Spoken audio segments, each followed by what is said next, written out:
Entrar en la esperanza.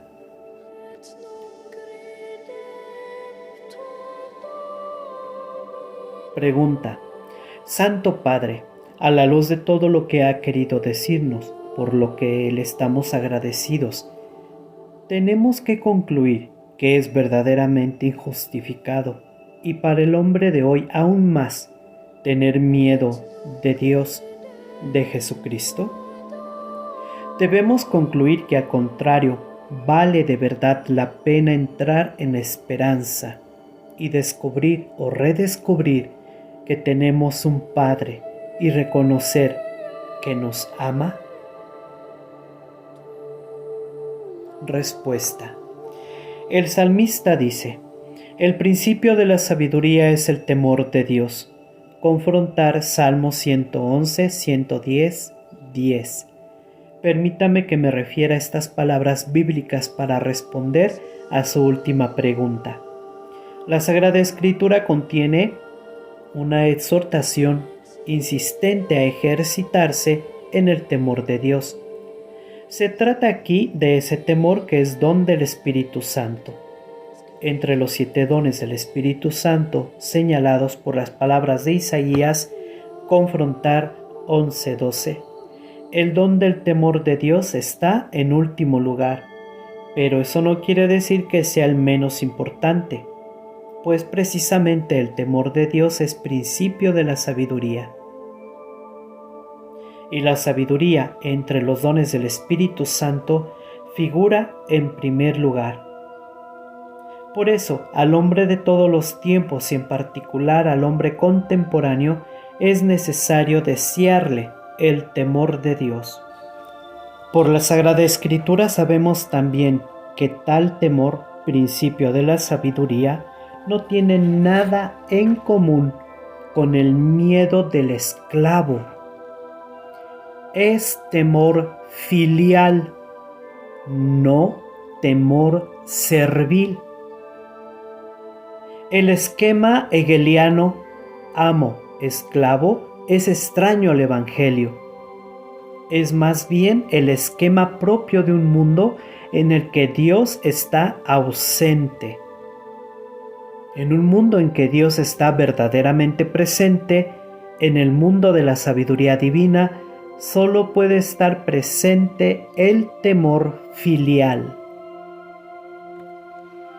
La expresión auténtica y plena de tal temor es Cristo mismo. Cristo quiere que tengamos miedo de todo lo que es ofensa a Dios. Lo quiere porque ha venido al mundo para liberar al hombre en la libertad. El hombre es libre mediante el amor, porque el amor es fuente de predilección para todo lo que es bueno. Ese amor, según las palabras de San Juan, expulsa todo temor. Confrontar 1 de Juan 4:18. Todo rastro de temor servil ante el severo poder del omnipotente y del omnipresente desaparecen y deja sitio a la solicitud filial para que en el mundo se haga su voluntad, es decir, el bien, que tiene en él su principio y su definitivo cumplimiento. Así pues, los santos de todo tiempo son también la encarnación del amor filial de Cristo, que es fuente del amor franciscano por las criaturas y también del amor por el poder salvífico de la cruz que restituye al mundo el equilibrio entre el bien y el mal. Al hombre contemporáneo le mueve verdaderamente ese amor filial por Dios, temor que es en primer lugar amor. Se puede pensar, y pruebas no faltan, que el paradigma de Hegel del amo y el esclavo está más presente en la conciencia del hombre de hoy que la sabiduría, cuyo principio es el temor filial de Dios. Del paradigma hegeliano nace la filosofía de la prepotencia. La única fuerza capaz de saldar eficazmente las cuentas con esa filosofía se halla en el Evangelio de Cristo, en el que la postura amo-esclavo es radicalmente transformada en la actitud padre-hijo. La actitud padre-hijo es una actitud permanente. Es más antigua que la historia del hombre. Los rayos de paternidad contenidos en ella pertenecen al misterio trinitario de Dios mismo que se irradia desde él hacia el hombre y hacia su historia. A pesar de eso, como se sabe por la revelación, en esta historia los rayos de paternidad encuentran una primera resistencia en el dato obscuro pero real del pecado original. Esta es verdaderamente la clave para interpretar la realidad.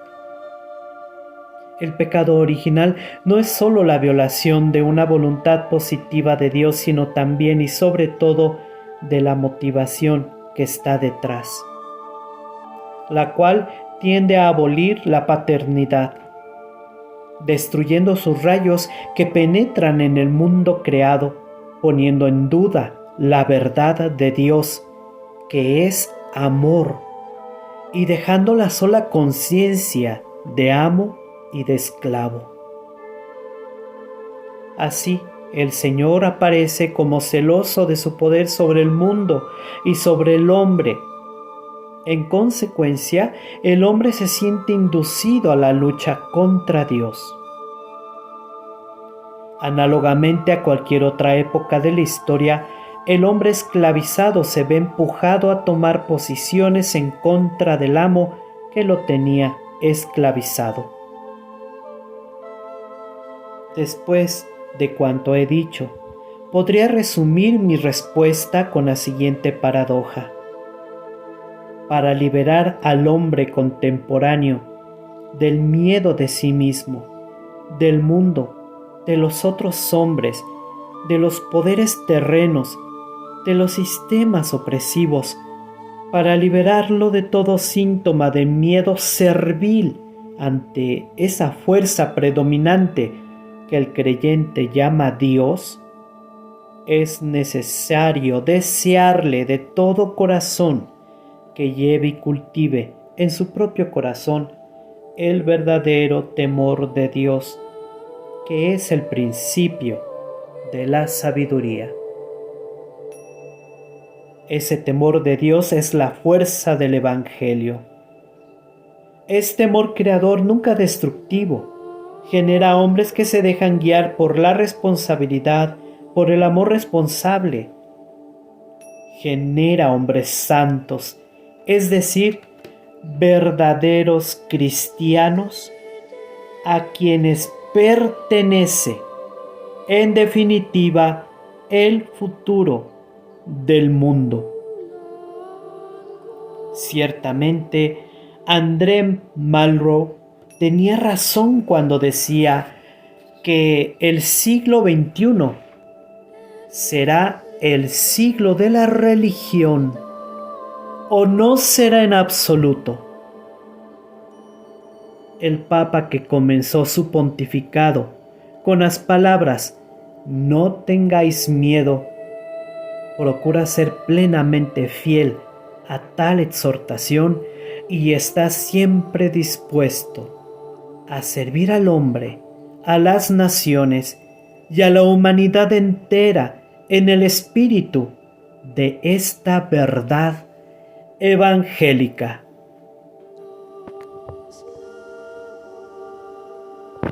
Fin del libro Cruzando el umbral de la esperanza de Su Santidad Juan Pablo II. Gracias por escucharlo. Hermano Gerardo Eremita.